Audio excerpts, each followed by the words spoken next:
Après Jean-Michel Blanquer et Roxana Maracineanu hier en fin d'après-midi, nous avons le plaisir de recevoir aujourd'hui Roselyne Bachelot, ministre de la Culture, pour nous présenter les modalités de déconfinement des secteurs d'activité relevant de votre compétence, Madame la Ministre.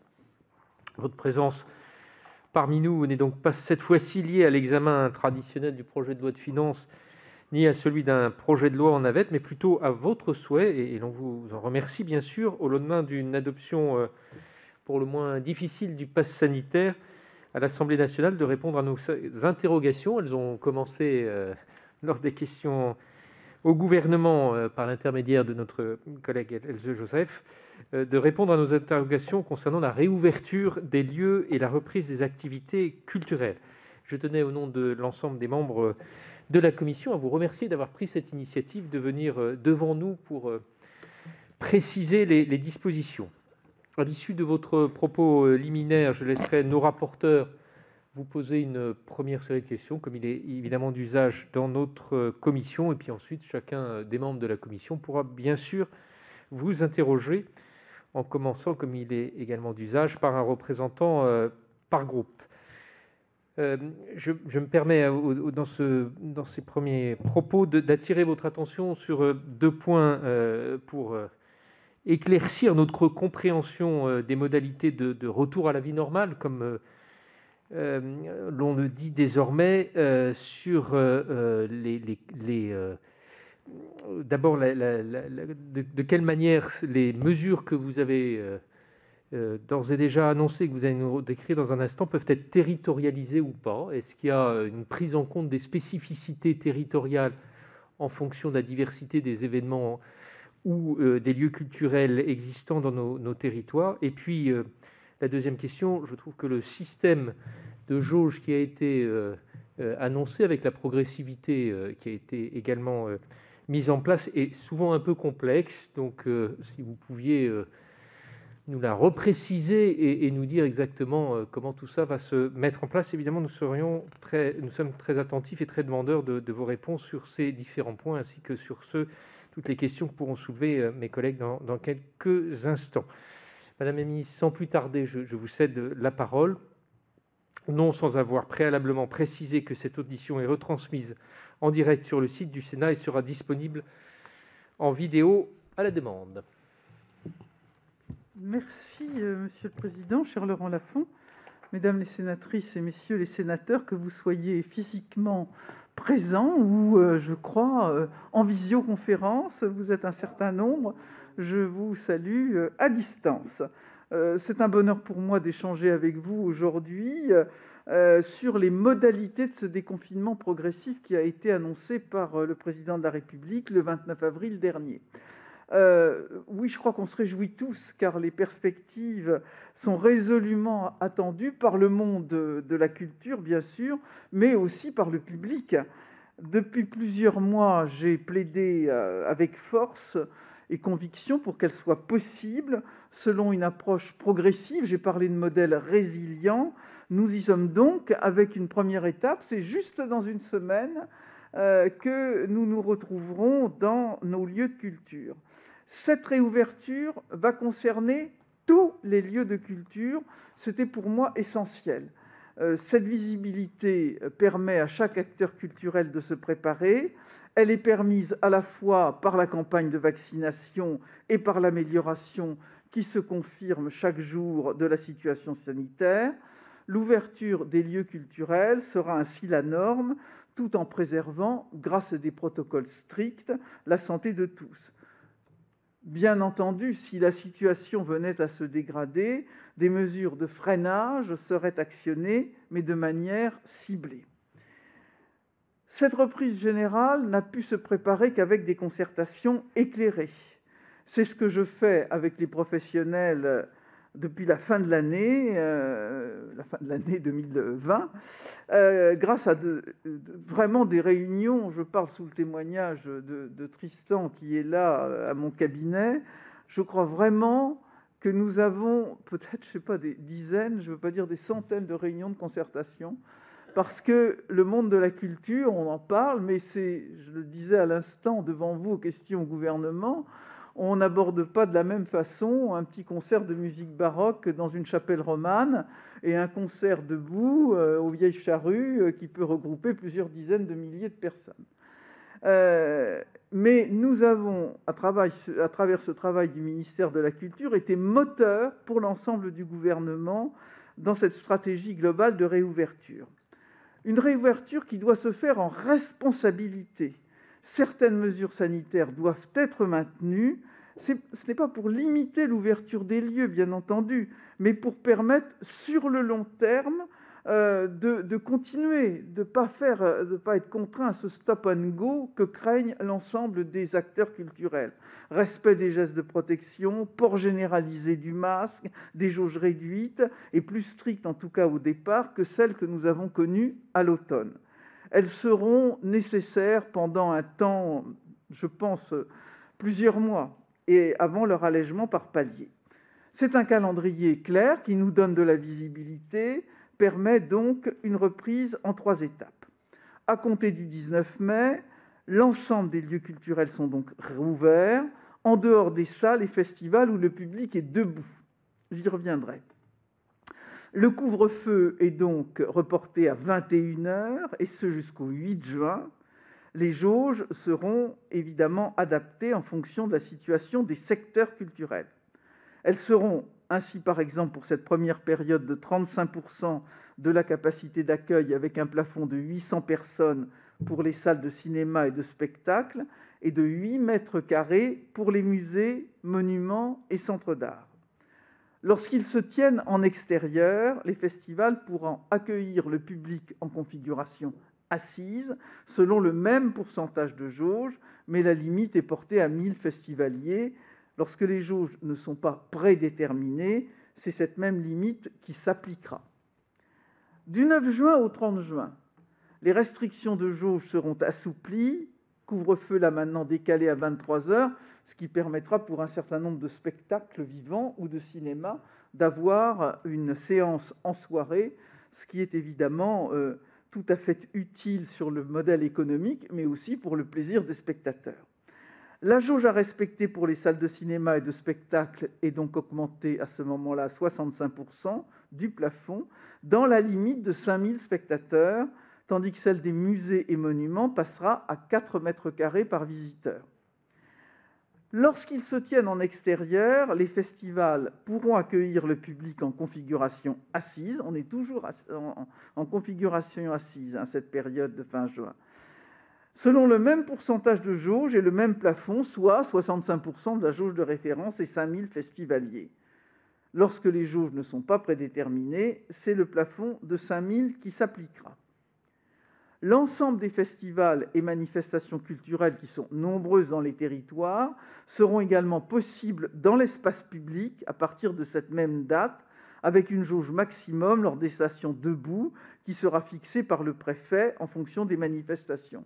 Il y a toutes sortes de spectacles de rue, de festivals déambulants, et je crois c'est important pour l'animation des territoires. J'y tenais beaucoup. Et à partir du 1er juillet, les restrictions de jauge sont levées pour toutes les salles et là où le public est assis. La distanciation restera de mise dans les espaces de circulation.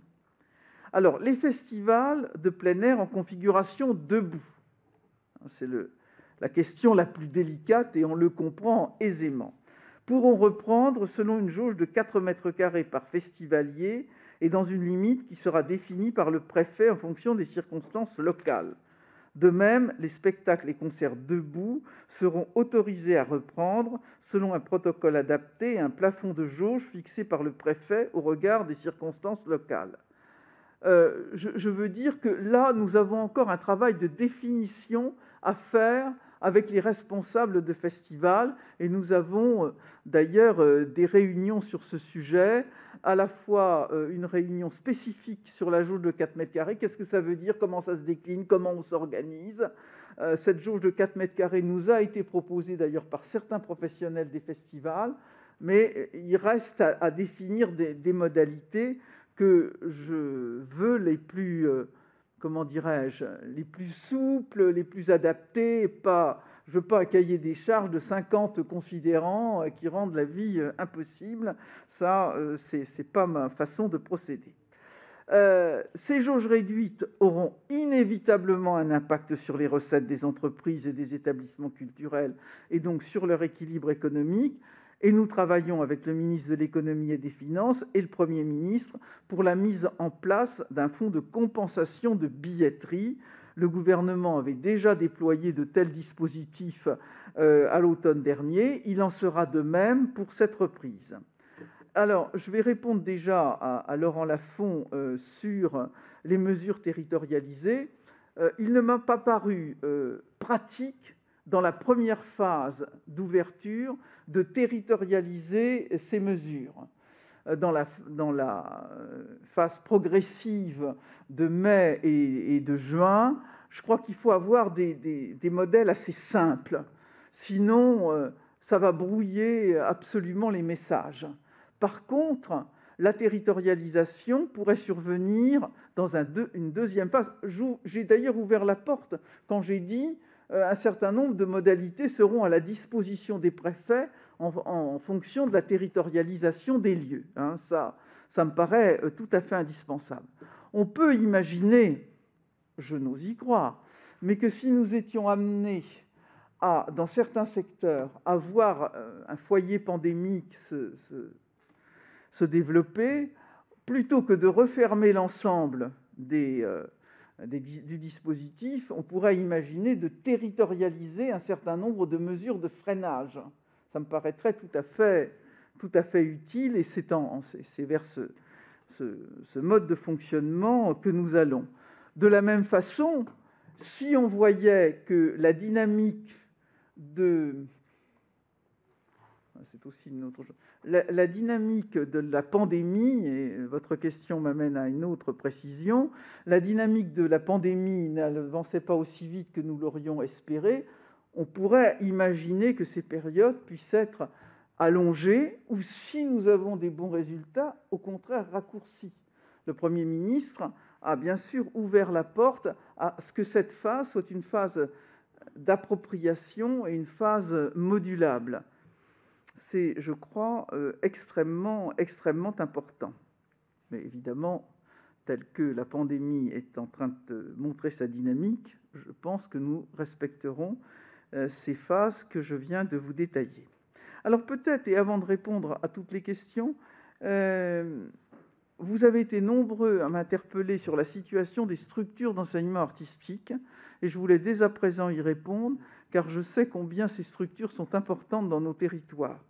Je veux donc vous préciser un calendrier clair de reprise pour ces établissements, avec des phases qui vont respecter finalement les phases que je viens de vous donner pour le spectacle vivant et les cinémas. L'enseignement pourra reprendre à partir du 19 mai en présentiel pour tous les publics des conservatoires, qu'il s'agisse des professionnels ou des étudiants. Les salles de danse demeurent fermées aux majeurs non prioritaires, mais rouvriront pour les mineurs. Les arts lyriques ne peuvent se pratiquer qu'en individuel, dans le respect du protocole renforcé qui est connu des professionnels. À partir du 9 juin, les majeurs non professionnels pourront retrouver les salles de danse à condition qu'il n'y ait pas de contact, danse sans contact, et dans le respect d'une jauge de 35% de la classe. Les règles ne changent pas pour les arts lyriques. Enfin, dès le 1er juillet, la reprise concernera l'ensemble des activités de danse et d'art lyrique dans le respect d'un protocole adapté. Vous l'avez donc compris, c'est une démarche de réouverture qui obéit à 3 grands principes. Elle est d'abord générale, puisqu'elle concerne tous les lieux culturels. Elle est ensuite progressive, avec une évolution des jauges et des contraintes par palier. Elle est enfin respectueuse de la santé des Français, car nous n'oublions pas la situation sanitaire et la nécessité de protéger nos concitoyens de ce virus. Voilà, Monsieur le Président, les grandes lignes du déconfinement pour le secteur culturel. Les enjeux sont nombreux la mise en œuvre des expérimentations, le soutien aux déterminants, le mur de film.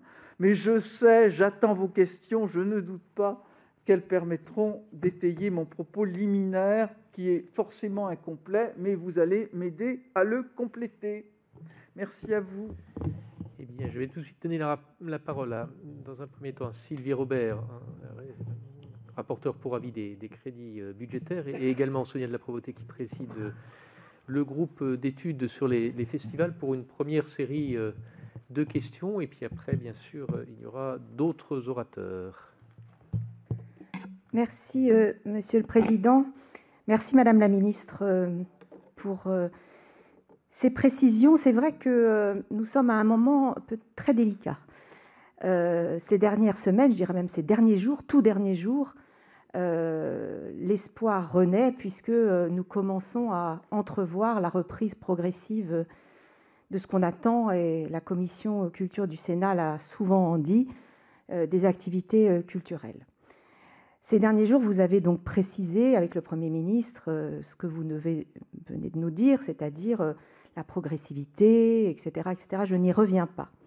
Je dis que nous sommes à un moment délicat parce qu'il y a beaucoup d'attentes. D'abord, attentes des Français, et je pense que ça, c'est important de le dire. Nous avons été privés de culture pendant 1 an, et je crois que vraiment, cette attente est extrêmement forte. Et du coup, de l'autre côté, des professionnels qui sentent cette attente, qui ont bien entendu et surtout bien écouté ce qui a été dit, et qui, pour certains d'entre eux, je pense, que ce soit en intérieur ou en extérieur, vont très vite, parfois pour certains cette semaine, décider si le 19 mai ou le 9 juin ou fin juin, enfin le 1er juillet, eh bien, ils vont ou rouvrir ou décider de la tenue ou pas de leur événement.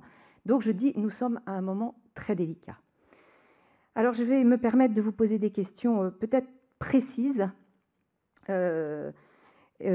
en tout cas peut-être des questions qui appellent, en tout cas de ma part, des précisions dans leur compréhension, parce que je pense que c'est important aussi que tout le monde sache vraiment ce qu'il va advenir de ces événements et de cette reprise des activités culturelles.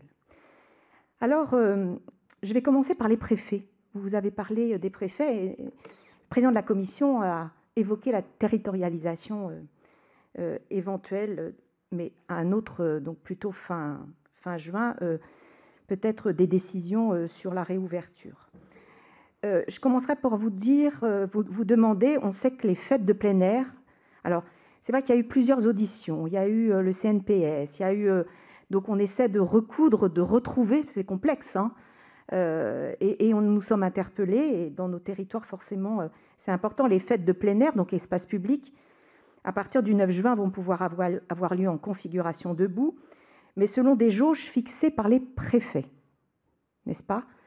Alors, dites-moi si c'est exact, et à quel moment, puisqu'il y a des attentes justement de manifestations qui vont se tenir après le 9 juin, à quel moment les préfets vont-ils donc prendre les décrets, parce que là, ça va permettre en tout cas d'accélérer la décision ou pas de la tenue de ces événements de plein air. Ça, c'est la première chose. La deuxième chose, mais vous l'avez dit dans votre présentation, les préfets vont jouer également un rôle, puisque à partir du 1er juillet, les festivals de plein air, donc en configuration debout, pourront avoir lieu dans la limite des 4 mètres carrés par festivalier. Alors là, vous dites que vous êtes en... C'est vrai que... Je fais une petite parenthèse, mais économiquement, c'est très compliqué pour beaucoup, parce que 4 mètres carrés, on ne sait pas si c'est 4000 mètres carrés avec 1000 personnes, ou alors 4 mètres carrés autour. Et ça, c'est source, si ce n'est d'incompréhension, du moins d'inquiétude. Donc, vous dites que ça va être précisé très, très rapidement, et ça va vraiment, en tout cas, subordonner aussi la décision de certains de tenir leur festival ou pas. Donc, ces festivals seront également, donc, je dirais, examinés par les préfets en fonction des considérations locales. J'imagine donc, mais c'était là, qu'il y aura possiblement, à partir donc du 1er juillet, une territorialisation par les préfets on va dire, de ces configurations de festivals debout ou pas. Alors, est-ce que c'est la jauge qui va changer, enfin, en tout cas, est-ce que, en fonction des considérations locales, ça veut dire, qu'est-ce que c'est que les considérations locales? Au-delà de la question de la reprise de la pandémie, des territoires où il y a le taux d'incidence, etc., c'est pas ça, hein. Donc ça, c'est une autre chose. Et puisque je continue sur les festivals, le pass sanitaire, nous n'en avons pas encore discuté au Sénat, puisqu'il va arriver la semaine prochaine, et je pense qu'on va avoir des débats assez intéressants sur le sujet. Est-ce que le pass sanitaire, puisque par essence, pour les événements de plus de 1000 personnes, il y aura ce pass sanitaire, est-ce que du coup, est-ce que toutes les règles que je viens d'édicter seront assouplies?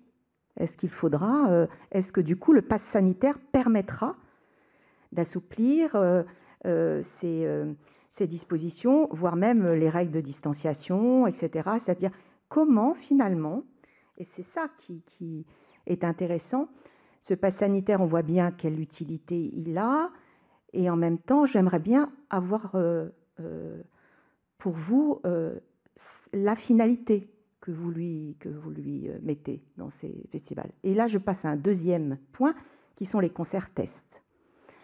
Alors, je ne sais pas si le concert test du 29 mai va avoir lieu, mais c'est vrai que les concerts tests avaient pour, je trouve, vertu de pouvoir documenter.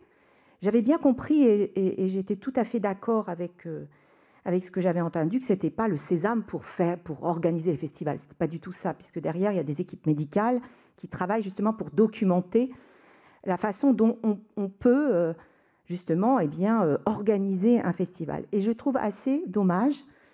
Alors d'abord, j'aimerais bien savoir si le concert test du 29 mai va avoir lieu, mais il y avait d'autres, je dirais, c'est un concert en salle. Celui de Marseille est également en salle. Il y en a d'autres qui ont été très documentés en plein air. Là, j'apprends qu'il y en a un autre qui pourrait en tout cas être candidat pour... Que pensez-vous des concerts tests? Alors, je sais que vous n'êtes pas très allante sur ces concerts tests, d'autant que je vous ai entendu, et je comprends, parce que là, on parle de finalité, parler de celui qui a eu lieu à Barcelone, je crois.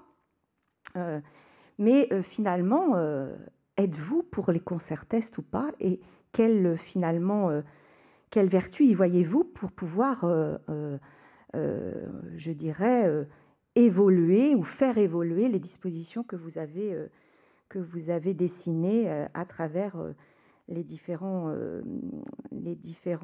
exemples de configuration debout, 1000 personnes, etc. J'ai presque fini, mais je vais quand même évoquer les pratiques amateurs. Alors ce matin, sur une grande chaîne de radio, la question vous a été posée. Les pratiques amateurs, c'est 16 millions de personnes dans ce pays qui, forcément, je pense, n'ont pas pu, pendant un an, pratiquer leur art. Ils n'avaient pas le droit de répéter, à la différence des professionnels. Donc les théâtres, on en a plusieurs, où des équipements ont été fermés. Et donc, ils doivent pouvoir ouvrir, même si leur trésorerie au niveau des associations est quand même assez délicate et difficile. Est-ce que, et vous avez parlé de protocole, quand finalement vont sortir les protocoles, parce que les pratiques amateurs, ce n'est pas comme les pratiques professionnelles. En tout cas, ils vont ouvrir des théâtres, mais ils ne vont pas faire des représentations, ils n'ont pas répété pendant un an. Mais ce qu'attendent beaucoup de nos concitoyens qui pratiquent le théâtre, la danse en amateur, c'est de pouvoir, du coup, repratiquer. Je ne parle pas des enseignements artistiques, hein. Je ne parle pas du tout... je fais bien la différence avec les enseignements artistiques. Et donc, j'aimerais des précisions sur les pratiques amateurs, parce que je pense que ça va aussi contribuer vraiment en tout cas pour nos concitoyens, à repermettre que la vie sociale et culturelle puisse du coup être de nouveau présente dans notre pays. Et enfin, je termine, mais vous y avez répondu dans un autre entretien, je ne sais plus si c'est à l'audition de l'Assemblée nationale, il y a eu des aides de l'État, et je crois qu'on peut se féliciter que le 7 cœurs culturel a bénéficié, je pense, d'aides transversales. Donc je ne les reprendrai pas, on les connaît bien. Et il y a des aides sectorielles, vous en avez en plus évoqué d'autres hier à l'occasion du CNPS.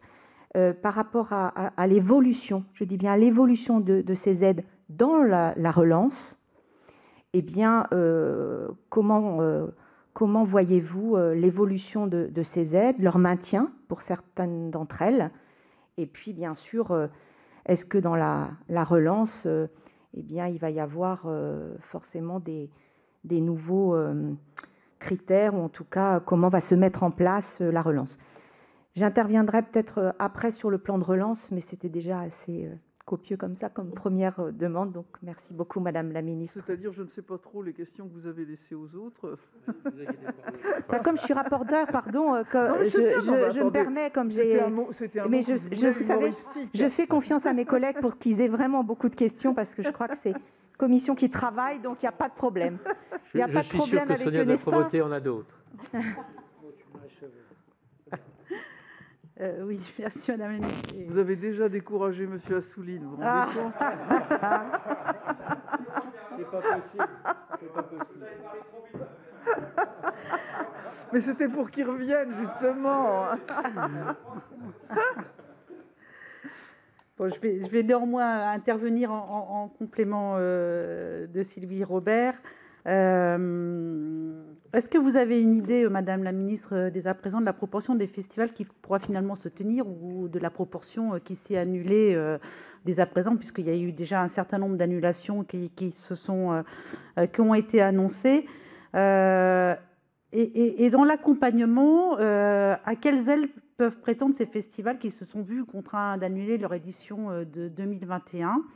Et en d'autres termes, est-ce que le fonds festival est destiné à venir en aide seulement à ceux qui auront transformé leur édition pour 2021 ou décalé dans la programmation 2021, puisque ceux qui ont annulé ont eu aussi finalement cette annulation malgré tout, compte tenu de ce calendrier qui était quand même compliqué et d'une anticipation difficile.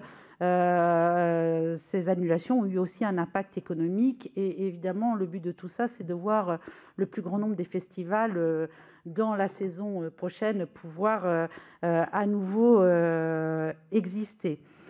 Concernant les états généraux des festivals, donc, qui ont été décalés, qui se tiendront en parallèle du printemps de Bourges fin juin, est-ce que peut-on déjà avoir des éléments sur les premières orientations, puisqu'elles auraient dû déjà être proposées dans la période actuelle? Donc j'imagine que le travail continue, mais qu'il y avait déjà des premières orientations qui seraient intéressantes de connaître. Et est-ce qu'on connaîtra à ce moment-là la redéfinition des modalités de la politique de l'État en direction des festivals, puisque normalement, ces états généraux étaient vraiment une mise à plat de la définition des festivals. On sait que sous le vocable festival, un grand nombre d'événements se rangent dans des disciplines très différentes, avec des jauges extrêmement différentes, dans des territoires très différents, et avec des objectifs finalement qui sont assez variés. Et puis, pour rebondir sur la présentation que vous venez de faire, vous posez la question de la relation entre les protocoles qui vont être mis en œuvre par le ministère de la Culture et ceux qui sont mis en œuvre par l'Éducation nationale, puisqu'un grand nombre de structures culturelles se voient dans la situation de pouvoir à nouveau réaccueillir des classes et réaccueillir des scolaires. Et un certain nombre, alors que pour le moment seul était autorisé le déplacement dans les écoles, et je sais que les protocoles scolaires sont extrêmement stricts, ne veulent pas le brassage des classes, ne veulent pas le brassage des établissements. Or, dans des structures à très grande jauge, je pense par exemple au CDN chez moi, il semblerait possible, compte tenu de ce qui est possible pour les festivals ou pour les événements qui sont prévus en intérieur, il semblerait possible de pouvoir regrouper plusieurs classes si elles sont réparties dans un espace extrêmement vaste, et donc de pouvoir prévoir avec l'Éducation nationale des protocoles ad hoc au moment des événements et des activités culturelles. Je vous remercie. Voilà, Madame la Ministre, pour cette première série de questions.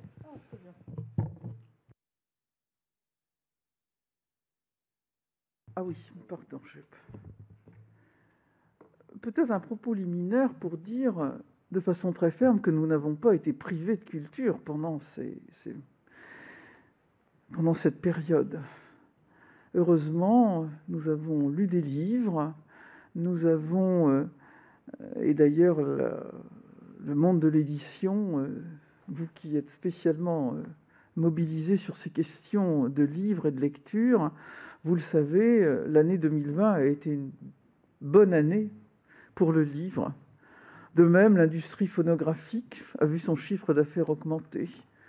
Nous nous plaignons d'avoir un mur de films, on en parlera peut-être à cette réouverture, mais nous avons eu la chance que 150 films ont été tournés dans notre pays grâce à l'autorisation des tournages et grâce au financement renforcé du Centre national du cinéma et de l'image animée. Des spectacles en streaming, en diffusion en streaming, allez, allons-y. Comme on dit en mauvais français. Des spectacles en streaming ont eu lieu et de qualité. Plusieurs chaînes, et pas seulement celles du service public, se sont attachées à fournir des spectacles. On a pu enregistrer des connexions très nombreuses pour regarder La Bayadère de l'Opéra de Paris ou pour regarder Titon et l'Aurore en provenance de l'Opéra Comique. 150 000 connexions pour Titon et l'Aurore, c'est assez merveilleux. Je pense qu'on aurait à peine en temps normal réuni 10 000 personnes sur l'ensemble des représentations de l'Opéra Comique pour voir un opéra qui n'est pas Mondonville, c'est pas Tosca ou Carmen, hein, que j'aime beaucoup, mais voilà, certains ont pu découvrir la musique baroque avec un temps d'écoute très long. Donc vraiment, je réfute l'idée que j'entends, la culture est à l'agonie, la culture est morte, on a été privé de culture. Oui, on ne peut pas se priver de culture. On a développé d'autres modalités et nous serons bien sûr heureux de retrouver le spectacle vivant. Alors, j'ai indiqué pour le rôle des préfets, c'est vrai qu'on a, pour les premières périodes, on connaît à la fois la notion de jauge et la notion de plafond. 35 de jauge, 800 ou 1000 de plafond. Pour la deuxième période, 65 ou 5000. Et puis, il y a une nouvelle période qui s'ouvre au 1er juillet. Mais il faudra, dans un certain nombre de manifestations, tenir compte de configurations, de contraintes, de circulation. Donc, les préfets, à partir de ces normes levées, peuvent être amenés à prendre des décisions qui modulent la fréquentation des lieux, soit en pourcentage, soit en plafond, pour faire en sorte que les conditions sanitaires soient respectées. Et c'est d'ailleurs le rôle du représentant de l'État que de garantir cette sécurité sanitaire. Vous m'avez interrogé sur les 4 mètres carrés. Effectivement, le travail va se finaliser à partir de ce contexte. On va voir comment on va gérer cette chose-là et comment on va la rendre opérationnelle. Vous m'interrogez sur le pass sanitaire et c'est un sujet évidemment tout à fait capital. J'ai souvent été interrogé sur, et je pense que peut-être là surgit la confusion avec le pass vaccinal auquel je suis tout à fait opposé, c'est-à-dire de conditionner l'accès à un lieu culturel à un certificat de vaccination. Ça n'est pas possible. La question du pass sanitaire ne doit pas être vécue comme une contrainte supplémentaire, mais au contraire comme une possibilité de fréquentation augmentée des lieux culturels. Peut-être que si nous n'avions pas eu la perspective du pass sanitaire, nous n'aurions pas été aussi rapides dans l'établissement de la progressivité de la réouverture. C'est aussi le pass sanitaire qui, à terme, permettra, par exemple, des spectacles de festivals en mode debout. Ça, c'est tout à fait important. Dans son avis, en date du 3 mai dernier, le Conseil scientifique considère que l'usage du pass, bien sûr, s'il est exceptionnel et temporaire, il ne s'agit pas de conditionner à terme la fréquentation des lieux culturels à un pass sanitaire. et il considère que ça peut favoriser la reprise de certaines activités, notamment l'organisation de rassemblements dans des conditions qui favorisent une réduction des risques. Vous savez, il ne faut pas s'y tromper, hein. Moi, je suis une vieille bête qui regarde le débat politique depuis longtemps. Ce que je remarque, c'est que les mêmes qui ont réclamé à corps et à cri la réouverture sans condition des diverses manifestations culturelles sont parfois les premiers maintenant à dire « mais étant assez prudents, n'est-ce pas trop tôt, ne mettons pas trop de conditions, etc. » Donc voilà. Vous le savez, hein, vous avez l'habitude de ces choses, vous savez qu'on passe en général au nom de la polémique politique, il y a des renversements d'argumentation qui sont assez classiques. Alors, ce pass sanitaire, il ne sera exigé que dans des situations de grands rassemblements, là où le brassage du public est important. C'est donc le seuil de 1000 personnes qui a été retenu avec le respect des jauges par ailleurs. En aucun cas, il ne s'agit d'appliquer ce pass sanitaire à la vie quotidienne des Français. Et il est clair qu'un organisateur ne peut pas, de son propre chef, un restaurateur ou l'organisateur d'une manifestation culturelle qui est dans les clous, de dire on n'aura accès à mon établissement qu'en fonction de ce pass sanitaire. Alors, bien entendu aussi, donc il sera exigé à partir de 11 ans, qui est donc l'âge à partir de laquelle est la possibilité de vacciner. Il n'est, ce qui serait illégal, il ne peut pas être exigé des artistes ni des équipes, y compris des bénévoles, hein. Ça, c'est tout à fait impossible.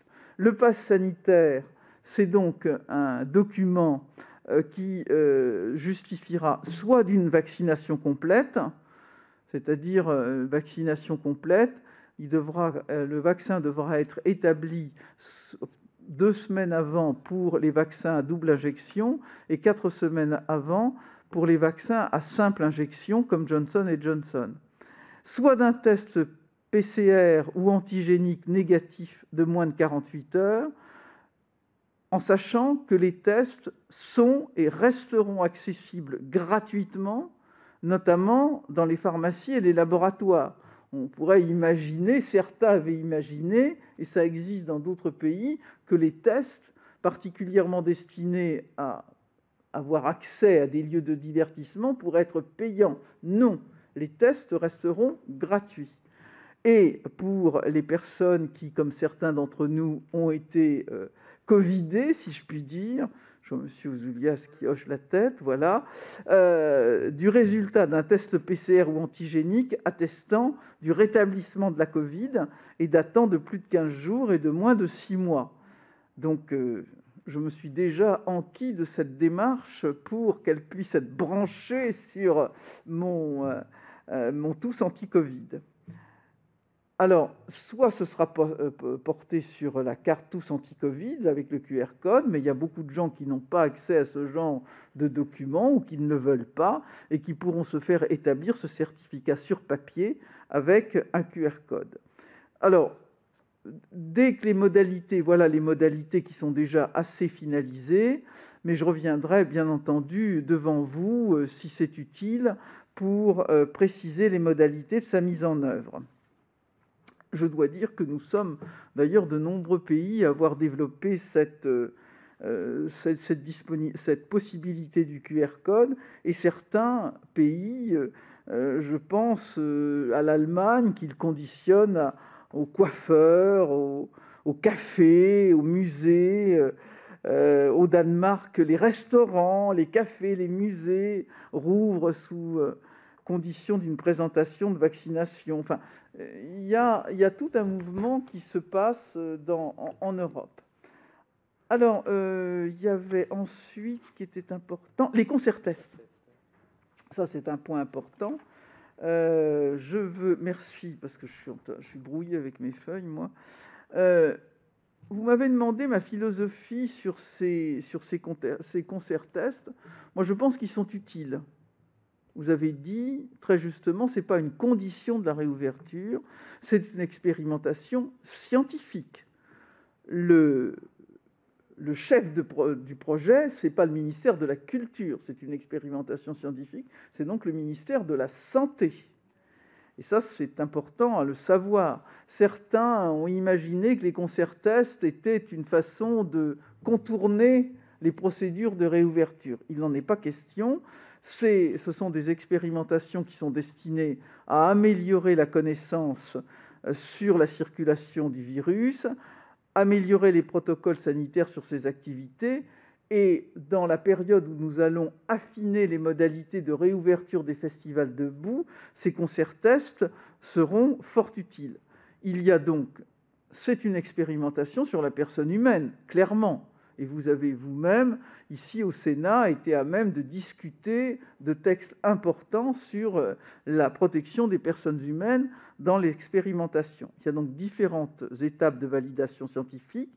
Le CAPNET, qui est un comité de pilotage national des essais thérapeutiques, puis évidemment un comité de protection des personnes qui délivre son avis sur le projet de recherche, et l'ANSM, l'Agence nationale de sécurité du médicament et des produits de santé, qui doit également se prononcer. Début mai, 3 projets avaient obtenu l'ensemble de ces avis scientifiques et attendaient l'autorisation gouvernementale. À Paris, le projet Spring, porté par le PRODIS, avec le concert Ambition Live Again et l'assistance publique. Marseille, le projet d'étude porté par la salle de spectacle Le Dôme, avec le concert CEF et l'INSERM, soutenu par le SMA. Et à Montpellier, un projet d'étude TAF Boomerang, porté par la salle de spectacle The Sacred Place et le CHU de Montpellier. Alors, j'ai le plaisir de vous indiquer que la décision a été prise cette semaine par le gouvernement en faveur des 2 expérimentations de Paris et de Montpellier, sous réserve que les concerts aient lieu avant le 9 juin. Parce que si les concerts ont lieu après, ça ne va pas nous aider à affiner les protocoles pour les festivals debout. Bien sûr, c'est vraiment un outil de travail. Le projet de Marseille est également très intéressant sur le plan scientifique, mais n'a pas été retenu en raison des risques liés au protocole sanitaire proposé. Parce qu'il y a des projets qui n'assuraient pas complètement la sécurité des participants. Donc, sera ainsi intégré dans le décret en préparation pour la réouverture à compter du 19 mai, une disposition spécifique pour déroger aux règles générales d'ouverture. Un arrêté du ministre de la Santé précisera en parallèle les conditions exigées des protocoles, les adaptations possibles des règles et les modalités de dépôt et d'examen des demandes d'autorisation. Enfin, s'agissant du financement, comme toute expérimentation scientifique, ce sont les porteurs culturels et scientifiques qui doivent en assumer la charge. La culture se déploie sur la partie culturelle de la manifestation et le ministère de la Santé se déploie sur la partie scientifique. Alors, donc j'ai répondu au pass sanitaire, concert test. Alors, il y a les aides et les modalités d'aide. Alors, si je me reprends dans mes notes.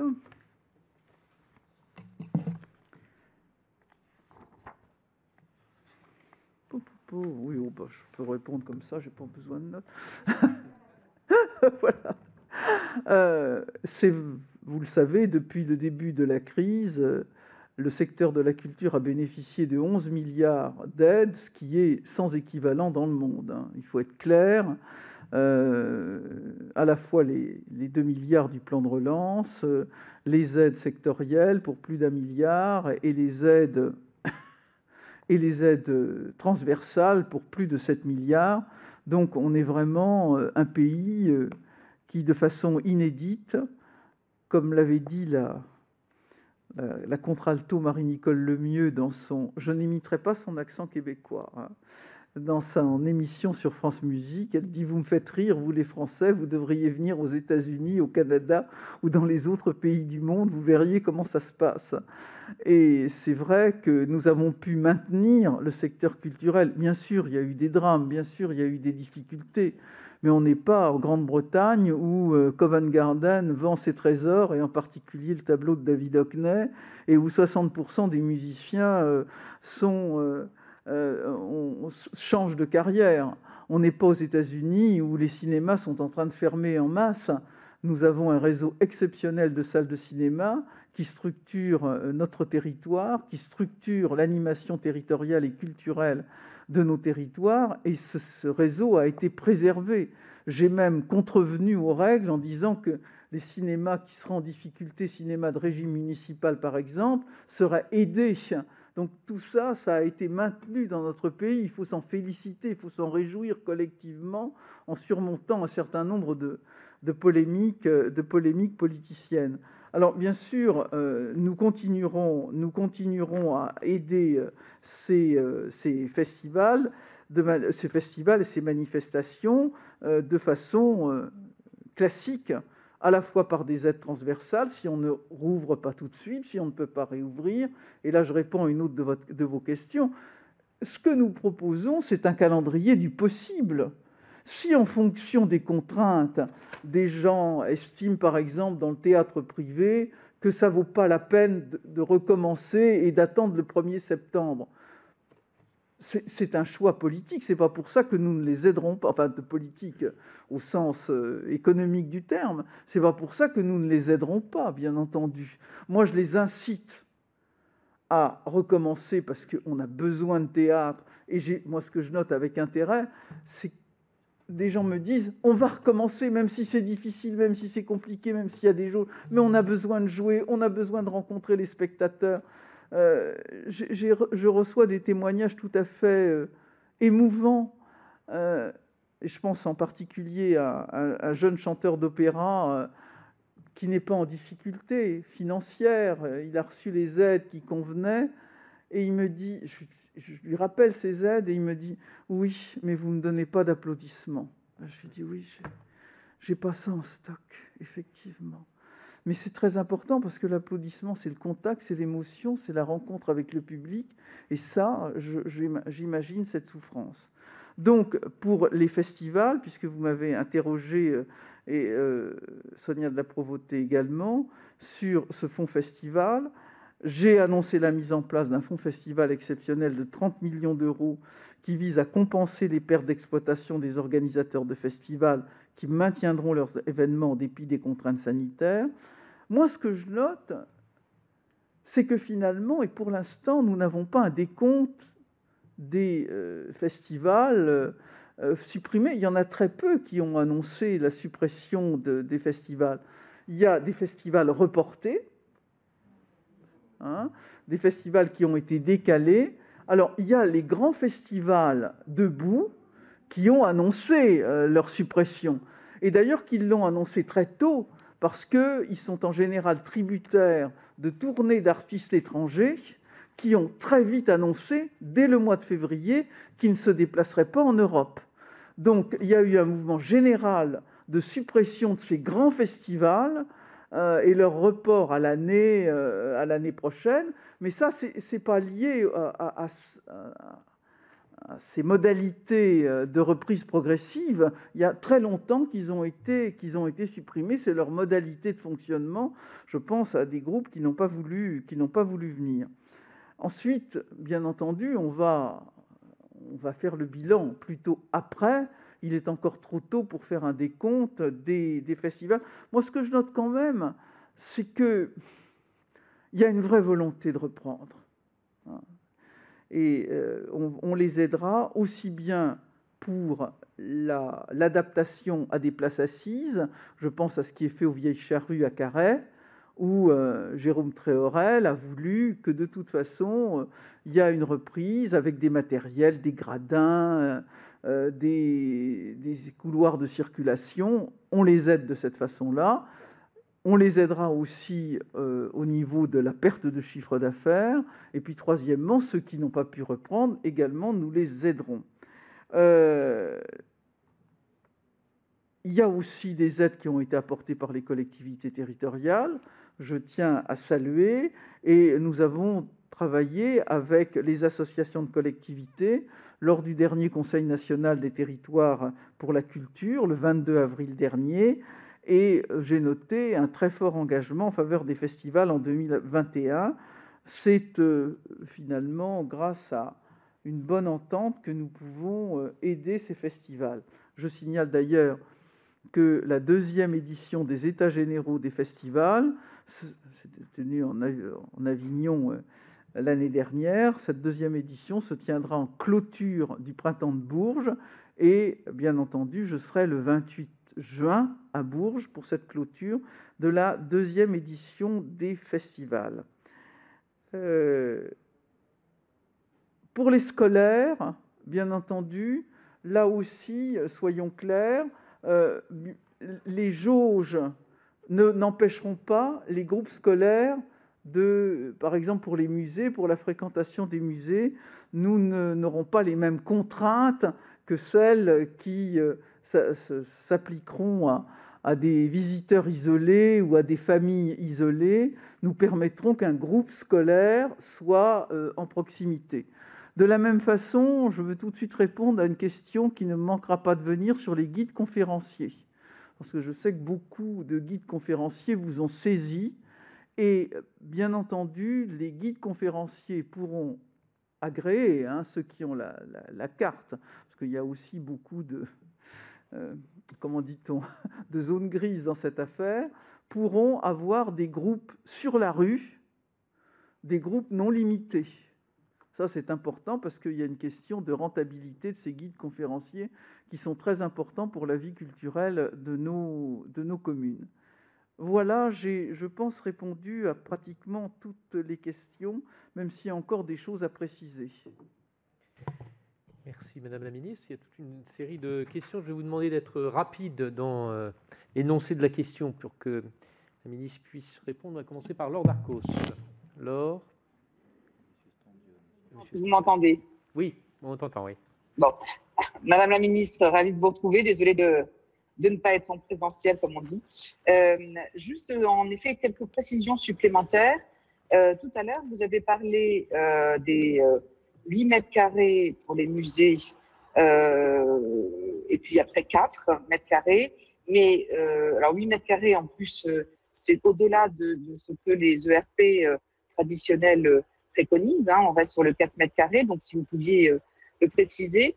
Et je ne suis pas bonne en maths, je ne sais pas si M. Piednoir est dans la salle, mais entre avoir des jauges de 35% ou des 4 mètres carrés ou 8 mètres carrés, bien évidemment, ça peut être très différent d'une salle de spectacle, de cinéma à l'autre. Donc, j'aurais bien aimé que vous puissiez préciser ça. Et concernant les cinémas, vous en parliez, vous faisiez allusion tout à l'heure, c'est vrai qu'on va avoir un programme de sortie absolument exceptionnel. Et si j'ai bien compris, les producteurs se sont entendus pour que tous les grands films et les films populaires importants ne sortent pas les mêmes semaines, pour que ça puisse s'étaler jusqu'à la fin de l'année. Mais vous n'avez pas précisé, je pense que bien évidemment ça sera le cas, est-ce que les séances commençant à 20h, pour un couvre-feu à 21h, pourront bien évidemment quand même avoir lieu avec le justificatif de billets d'entrée de la séance de 20h. Et pareil pour après, quand le couvre-feu sera 23h, est-ce que la séance de 22h pourra également se tenir? Merci beaucoup, Madame la Ministre. Thomas Dossus. Oui, merci Madame la Ministre, merci d'être là aujourd'hui. Moi, sur cette jauge d'une personne à 4 mètres carrés, on la comprend de moins en moins. Et hier, la ministre des Sports annonçait la réouverture des stades à jauge pleine au 1er juillet. On trouve ça un peu incohérent avec, pour les festivals d'avoir cette jauge-là quand on aura des stades pleins sous des conditions différentes. Donc moi, j'aimerais bien avoir un peu plus d'infos sur les pistes d'évolution de ce principe que vous travaillez actuellement. Sur le pass sanitaire, moi j'aurais une question sur qui aura la responsabilité du protocole de vérification, notamment si un cluster est identifié dans une salle ou un événement. Est-ce qu'il y aura une responsabilité des organisateurs ou des gérants de la salle qui pourraient être engagés? C'est une incertitude qui reste encore un peu. Et puis j'ai une question sur les établissements culturels en régie publique qui ont beaucoup souffert économiquement puisqu'ils n'avaient pas forcément accès à toutes les aides des mesures transversales de soutien et qui ont beaucoup creusé sur leur trésorerie parfois. Et on a appris que dans le prochain projet de loi de finances rectificative qui arrive en juillet, je crois, il y aurait des mesures dédiées à ça. Alors, est-ce que vous pouvez confirmer? Est-ce qu'on peut en savoir un peu plus pour les établissements culturels? Et puis, je vais revenir sur une de mes marottes, mais vous y êtes revenu ce matin sur France Inter. Vous avez été interpellé par un DJ qui vous demandait pourquoi les clubs et les discothèques ne dépendaient pas de votre ministère. Alors, vous avez progressé puisque vous avez dit que ça dépendait de... Ce matin, vous avez dit que ça dépendait d'Alain Griset, ministre des TPE-PME, ce qui a une évolution, puisqu'au festival... Aux États généraux des festivals à Avignon, vous étiez plutôt sur le ministère de l'Intérieur. Donc on évolue. En Allemagne, récemment, suite au confinement, les clubs ont été déclarés comme établissements culturels à part entière, puisqu'en fait, on a compris avec ce confinement le rôle culturel qu'ils pouvaient jouer. Beaucoup des artistes qui se produisent en festival se produisent aussi dans ces clubs, et on se demande donc bien quels sont les freins dans votre ministère pour reconnaître le rôle culturel de ces établissements. Voilà mes questions. Annick Billon. Merci, Monsieur le Président. Merci, Madame la Ministre, pour les premières réponses que vous avez apportées aux nombreuses questions de nos collègues, à la fois Sylvie, Robert et Sonia de la Provoté et les autres qui ont suivi. Alors, permettez-moi de vous interroger, Madame la Ministre, sur les parcs de loisirs qui peuvent être parfois assimilés à en réalité, des manèges, mais pas seulement. Pour certains parcs de loisirs, il est aussi question de culture. Et je vais faire référence, moi, au Puy du Fou, puisque je suis sénatrice de Vendée. Et la réouverture de ces établissements, pour l'instant, elle est assez floue en réalité. Or, cela représente une économie pour certains départements, et pas seulement la Vendée, bien entendu, en termes d'emplois directs, indirects, en termes d'activité hôtelière, très, très importante. Cette activité et vous sauriez peut-être que vous vous souvenez de l'été dernier où il y avait une... Ah, très bien. Très bien. Donc, la réouverture du Puy du Fou avait fait couler un peu d'encre l'été dernier. Et donc, cette activité est extrêmement saisonnière. Un certain nombre d'établissements sont fermés une partie de l'année. Et donc, cette saisonnalité fait que ces établissements ne pourront pas encaisser, si je puis me permettre, une deuxième saison comme la saison précédente, comme un certain nombre d'activités culturelles d'ailleurs. Donc, j'ai été saisie, moi, à la fois par le président Nicolas Devilliers et le directeur général pour cette réouverture, à savoir qu'ils avaient présenté l'année dernière un certain nombre de conditions pour la réouverture, avec des protocoles extrêmement rigoureux, précis et efficaces. Donc aujourd'hui, des questions se posent, et notre collègue dessus en a évoqué certaines, notamment avec le pass sanitaire.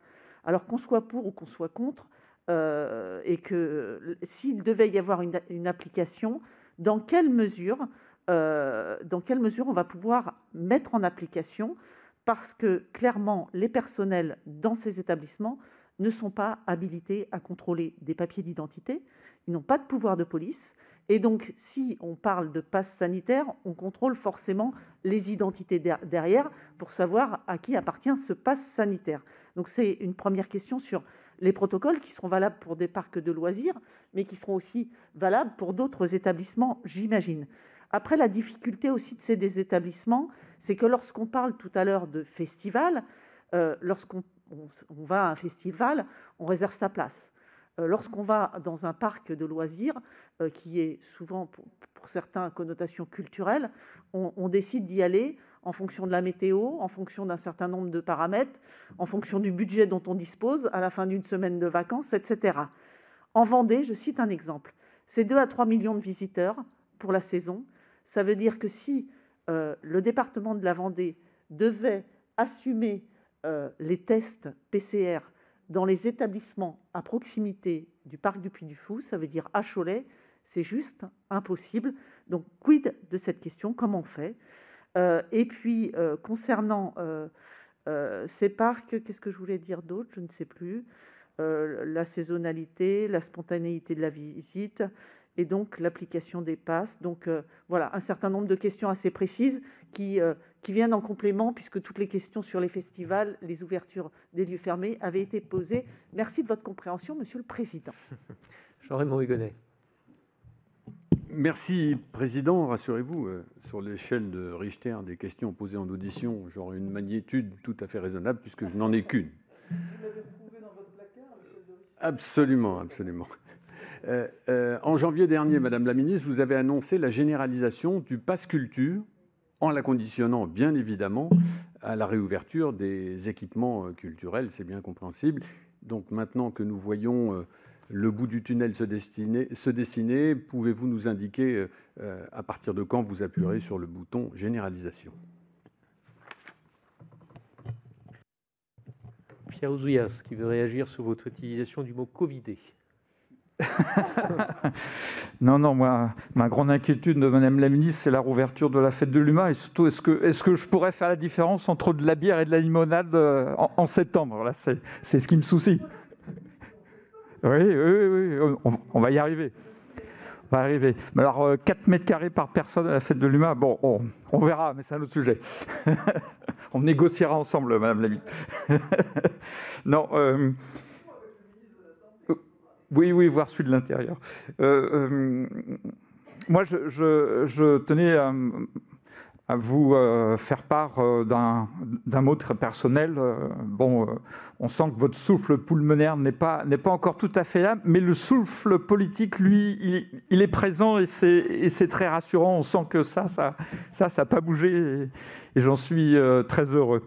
Vous avez dit très justement que le gouvernement a mis beaucoup de moyens pour préserver l'outil de création, l'outil technique, et je crois que c'est fondamental, et c'est en effet ce qui distingue notre pays de bien d'autres. Et je l'ai reconnu à plusieurs reprises, et je trouve ça fondamental, parce qu'on voit très bien que quand la pandémie sera derrière nous, les pays qui pourront avancer le plus rapidement possible, ce sont les pays qui auront maintenu justement leur capacité créatrice. On le voit pour l'industrie, et on sent très bien qu'il y a un enjeu de part de marché. L'Allemagne, la Chine ont préservé leur tissu industriel et ils prendront sans doute des parts de marché parce qu'ils sont prêts avant d'autres. La culture, bien sûr, c'est quelque chose qui est essentiel, qui touche à la spiritualité, mais c'est aussi une industrie, et je suis intimement persuadé que le choix fait par notre pays de préserver autant qu'il est possible son outil créatif fera que non seulement la France restera la première destination touristique du monde, mais pourra encore gagner dans une autre forme de culture dans laquelle l'aspect qualitatif sera sans doute déterminant par rapport à d'autres, et je pense que c'est très important. Donc sur ce point, et j'en viens à ma question sur l'intermittence, le rapport Goron a été rendu cette semaine, je crois. Il y a des points extrêmement positifs dans ce rapport, et je veux les souligner, notamment la préconisation du rapport Goron de ne pas toucher à l'unité de l'intermittence au sein des annexes 8 techniciens et des annexes 10 les artistes. Je pense que c'est très important d'avoir préservé l'unité de cette famille, parce qu'elle fonctionne en effet comme un ensemble. Ensuite, vous avez annoncé hier la prolongation de 4 mois de l'année blanche. Le rapport Goron proposait d'autres hypothèses, dont une prolongation plus longue, qu'aurait nécessité de passer par la voie législative. Je crois que ce qui serait important pour le métier, pour la culture en général, c'est que dans très peu de temps, on puisse avoir un bilan exact des personnels, parce que malheureusement, il y en aura, qui ne seront pas indemnisés de façon aussi importante que les autres. Et mon souci va notamment pour les jeunes entrants dans le métier, ceux qui sont arrivés dans le métier à un moment donné où c'était très difficile d'avoir la totalité de leurs droits, et qui en 2021 risquent d'être en très grande difficulté. Donc après le rapport Goron, qui a porté un certain nombre de pages, je pense que ça serait intéressant d'avoir un bilan quantitatif et qualitatif très exact des personnes qui peuvent toucher les aides et de celles dont il faudra s'occuper spécifiquement. Voilà. Merci Madame la Ministre. Lucien Stanzione. Madame la Ministre, d'abord, je vous prie de bien vouloir m'excuser pour le retard. Je défendais des amendements en séance, et donc voilà. Oui, concernant les spectacles vivants, et particulièrement la musique, Alors, vous l'avez peut-être expliqué, mais je serais curieux de revoir des explications sur la jauge à 4 mètres carrés par personne, notamment pour les spectacles debout. Je ne vois pas. Alors, peut-être que les expérimentations vont nous permettre de voir comment ça peut fonctionner, mais je ne vois pas bien comment ça peut fonctionner. Vous disiez il y a peu de spectacles, de festivals annulés. En matière de musique vivante, si, quand même, il y a Solidays, l'Hellfest, les Eurocoennes, je crois, et sûrement d'autres, et ça fait énormément de monde concerné, quand même. Alors, dernière chose, je ne sais pas si vous aviez parlé de la question des cirques, parce que je m'en suis un peu préoccupé. Et je voudrais savoir un petit peu comment vous avez envisagé la reprise pour les cirques, puisque là, c'est un secteur qui est un petit peu oublié et qui touche beaucoup les familles modestes. Et je pense qu'il faut qu'on fasse quelque chose par rapport au cirque. Et enfin, dernière chose, pour fêter la réouverture de tous les spectacles en France, Madame la Ministre, eh bien, on se donne rendez-vous tous ensemble d'ailleurs, le 5 juillet en Avignon, bien entendu, à l'ouverture du festival. J'y serai. Je crois que vous avez discuté de ça avec la maire d'Avignon, d'ailleurs. Oh oui, absolument, et avec Olivier Pi. Il y a d'autres questions? Oui, moi je vais en rajouter une, si vous me permettez. Je crois que tout le monde a posé des questions. Vous avez annoncé ce matin que la fête de la musique pourrait se tenir, tant mieux, on s'en réjouit. Une des caractéristiques de la fête de la musique, parmi les caractéristiques de la fête de la musique, c'est la multiplicité des événements. Ça fait sa force, mais ça fait aussi sa complexité dans la période que nous connaissons. De nombreux événements sont organisés avec ou par les communes. Est-ce que certaines orientations seront données aux communes sur l'organisation de la fête de la musique cette année? Bien, beaucoup de questions, toutes intéressantes. D'abord, peut-être pour recentrer sur notre débat, les parcs de loisirs relèvent du tourisme. Hein. C'est vous qui avez posé une question sur les parcs de loisirs, et ils ne sont pas dans mon portefeuille dans tous les sens du terme. Je renvoie donc à Monsieur Lemoine pour cette question. Je ne doute pas que vous l'interrogerez.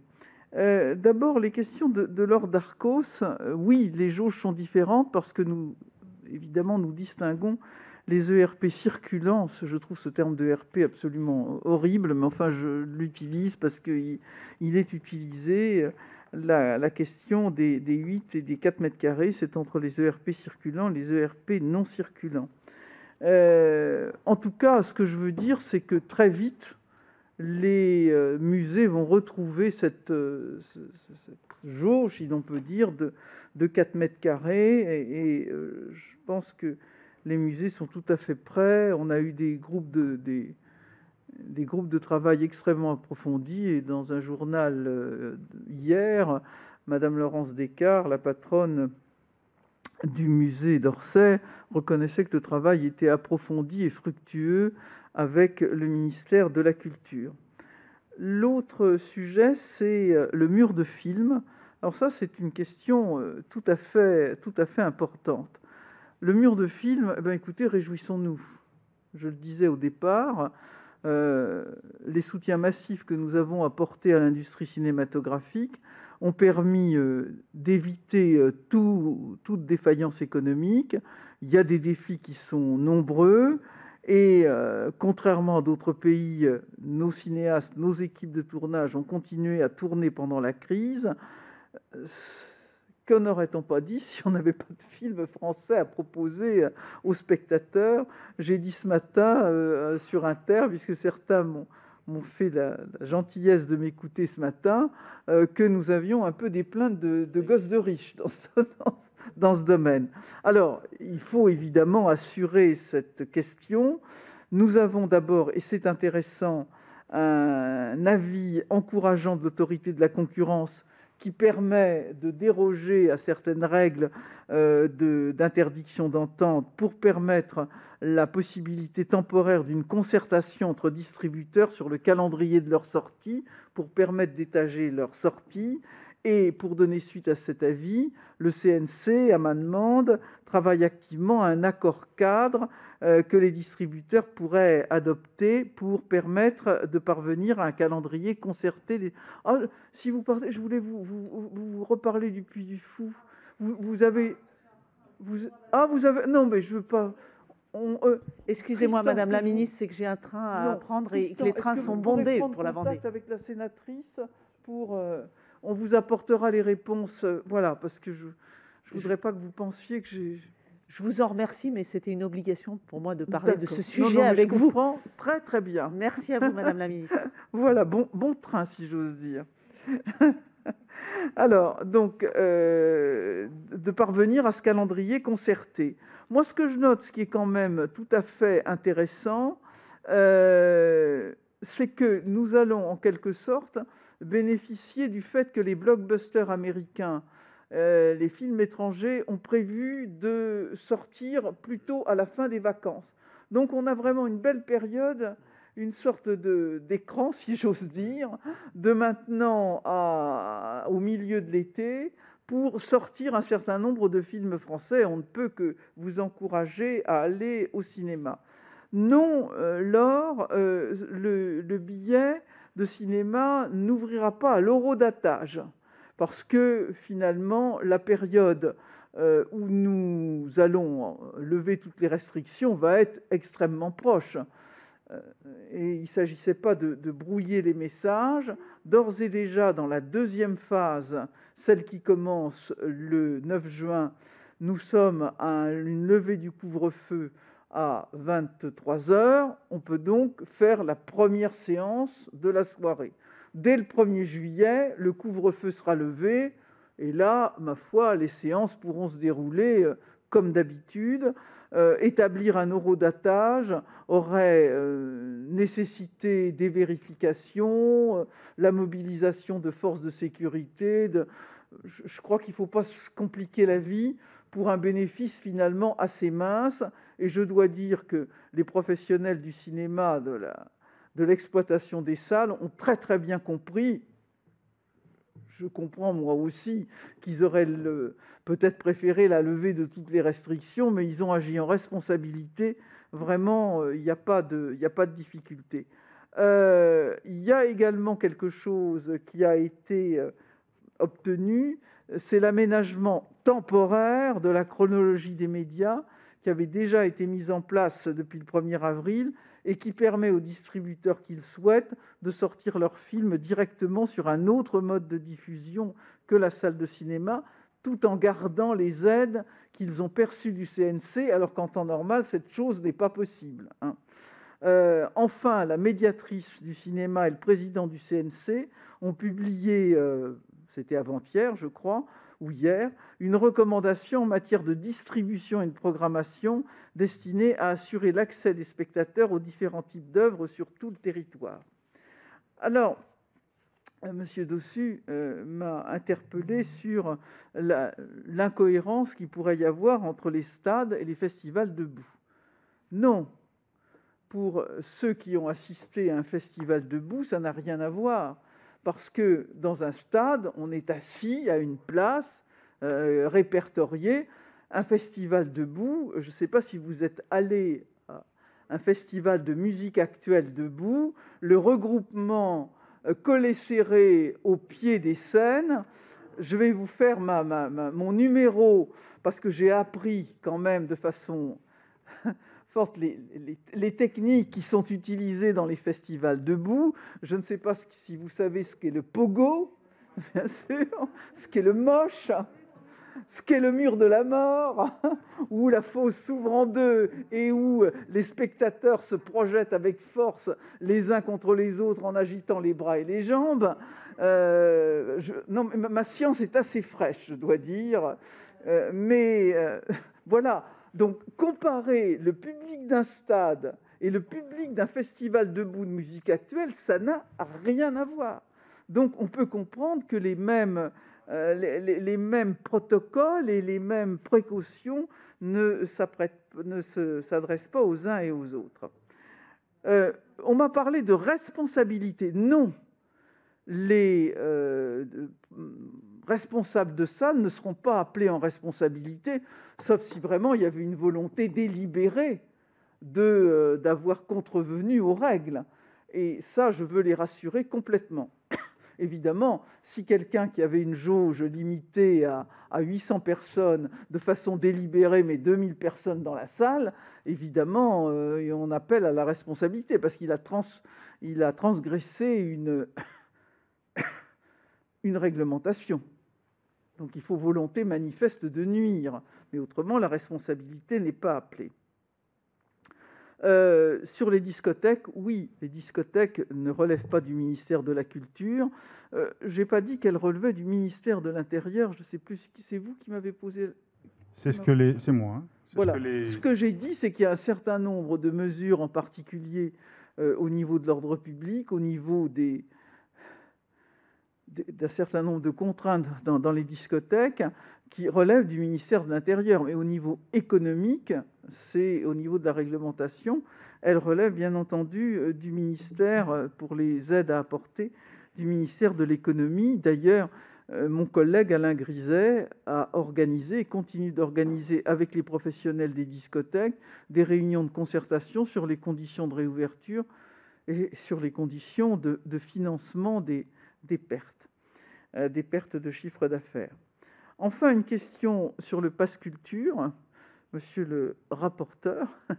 Bien entendu, nous avions renoncé à lancer le pass culture parce que quand les lieux de culture de spectacle sont fermés, ce n'était pas la peine, mais dans quelques jours, c'est imminent, la réouverture des salles nous permettra de lancer officiellement le pass culture, à la fois pour tous les publics de plus de 18 ans, avec un crédit de 300 € et bien entendu de pouvoir lancer l'expérimentation pour étendre, selon certaines modalités, aux élèves à partir de la 4e pour les familiariser avec ce dispositif. Voilà, je crois avoir répondu à peu près à tout. J'avais une question sur la régie publique qui n'a pas été... Ah, les intermittents, mais bien sûr. Il y avait les intermittents et le cirque. Alors, le cirque, évidemment, fait intégral. Alors, si les discothèques ne font pas partie de mes responsabilités, les cirques, oui. Et les dispositifs et les normes que j'ai établies pour les autres lieux de spectacle sont tout à fait de normes dans les cirques qui ne sont pas exclus de cette possibilité de réouverture. Je veux dire aussi que j'ai apporté des aides spécifiques à ce qu'on appelle les cirques familiaux. C'est très important parce que ces petits cirques qui se déplacent dans nos territoires sont absolument fondamentaux. J'ai d'ailleurs reçu les responsables de ces structures et nous avons un certain nombre de dispositifs qui les aident. Alors, la situation des intermittents. Vraiment, je crois que là aussi, notre pays, et il faut s'en féliciter, a une politique tout à fait inédite pour les intermittents du spectacle et nous avons bien sûr voulu continuer à les protéger. Le rapport Goron a présenté 3 scénarios. J'ai choisi celui qui nous paraît, avec Elisabeth Borne, le mieux à même de garantir la situation de sortie de crise. D'abord, il faut être rassuré, 75% des intermittents sont de toute façon, même si on ne réouvrait pas les lieux de culture, 75% des intermittents auront recouvré leurs droits au 31 août. Et sans doute beaucoup plus dans la stratégie de réouverture. Néanmoins, on le sait, il y a un certain nombre, je n'aime pas non plus beaucoup cette expression s'adressant à des êtres humains, de trous dans la raquette. Donc nous avons voulu adopter le scénario qui permet la protection la plus longue, c'est-à-dire 16 mois, alors que la prolongation d'1 an n'aurait donné qu'une protection d'une longueur de 1 an, avec la prolongation de l'année blanche jusqu'à la fin de l'année.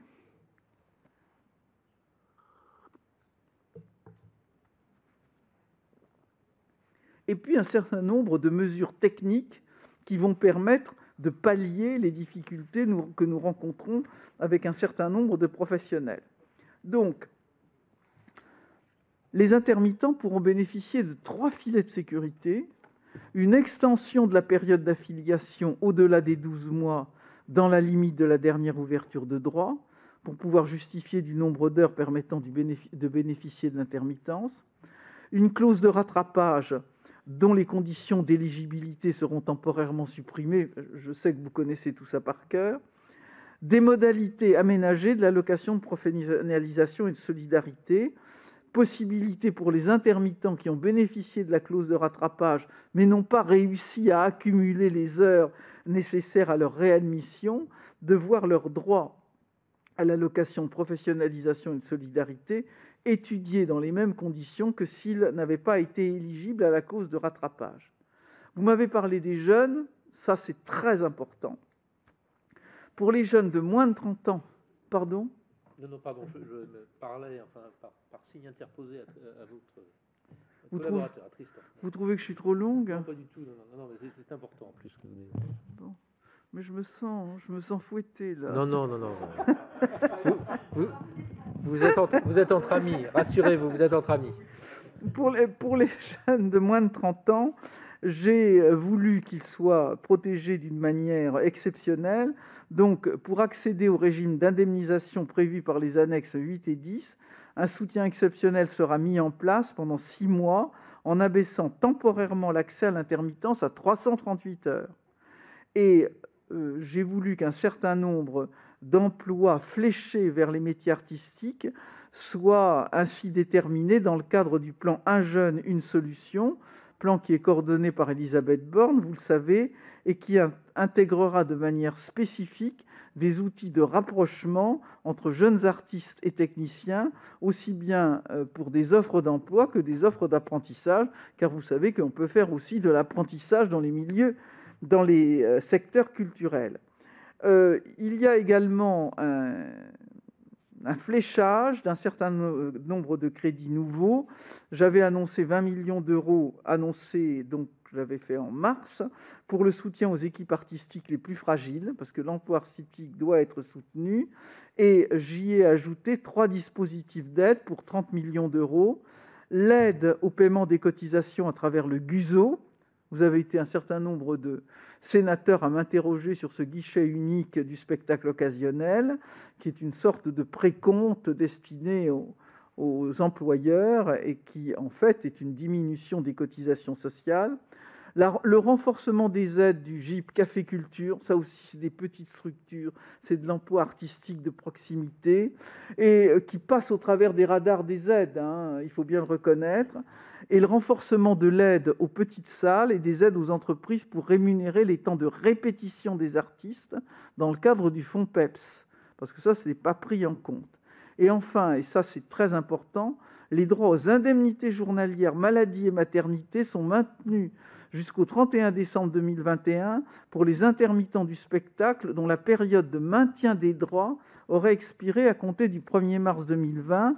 Ceci va s'appliquer à l'ensemble des arrêts de travail, maladie ou maternité, qui sont intervenus à compter du 1er avril 2021. Donc, il y en a un effet rétroactif de la mesure. Donc, vraiment, nous assurons aux intermittents une protection de 16 mois. Ce que je veux dire à Pierre Ouzoulias, c'est que je retiens complètement cette idée d'un bilan. Il y aura non seulement un bilan que je situe, disons, quand on aura terminé la période estivale, pour voir comment ça s'est passé durant cette période. Est-ce que vraiment les spectacles ont repris? Est-ce que les évaluations qu'on a faites à travers le rapport Gouron sont validées par les pratiques telles que nous les aurons constatées? Et puis, bien sûr, à la fin de l'année, il y aura une clause de revoyure.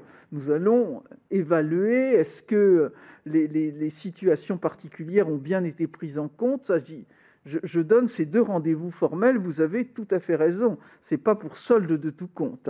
Et puis, je ne sais pas, ça peut être formidable, tout a repris comme avant, mais on ne peut pas exclure aussi des difficultés qui amèneront peut-être des refermetures ciblées, des difficultés ici ou là à reconstituer ces droits. Bien entendu, personne ne sera laissé sur le bord de la route. Excusez-moi d'intervenir, Madame la Ministre. Oui, je vous en prie. Oui, simplement, je sais que certains organisateurs de festivals avaient émis le souhait, comme ils ont des mécènes qui participent à leur financement d'activités, demander si éventuellement ces mécènes pouvaient avoir une réduction d'impôt, voire comment on appelle ça, un crédit d'impôt sur les sommes versées. Alors là, c'est une question à poser au ministre des Finances. Moi, je dois dire, il n'est pas fanatique des crédits d'impôt. Non, mais ça c'est off. Hein. C'est off, monsieur Mais moi, je suis favorable à tout ce qui peut aider la culture, vous pensez bien. Mais de toute façon... dans le cadre des réductions d'impôts, les mécènes ont droit, on bénéficie de ces... Ils bénéficient de 66% de réduction, d'avoir une totalité de la réduction, c'est-à-dire de ne pas payer d'impôts sur cette... C'est déjà pas mal, 66%. C'était la demande de quelques-uns parmi ceux... je me doute qu'il y a une demande, chère sénatrice, je n'en doute pas. Ça, c'est quand même peut-être un peu le beurre, l'argent du beurre et la crémière, là, si vous permettez. Bien, merci Madame la Ministre pour vos réponses très précises. Et merci encore une fois d'avoir pris l'initiative de venir devant la Commission. Nous avons été très sensibles, bien sûr, à cette démarche. Et on se retrouve la semaine prochaine. Alors, non pas le 19, comme c'était prévu initialement, puisque la discussion sur le projet de loi est décalée d'un jour pour permettre à chacun, à vous, mais aussi à nous, d'être présents le 19 mai dans les différents lieux de culture. Ça aurait été dommage de ne pas être présent. Je ne sais pas si c'est... Je ne sais pas si c'est une proposition pour faire du pogo, parce que moi, je n'ai pas la maîtrise que vous avez de ce type de pratique, ni la connaissance du reste, mais en tout cas, ce sera... C'est un bâton sauteur. D'accord, bon. Bien, je crois que nous étions enregistrés quand même, je précise...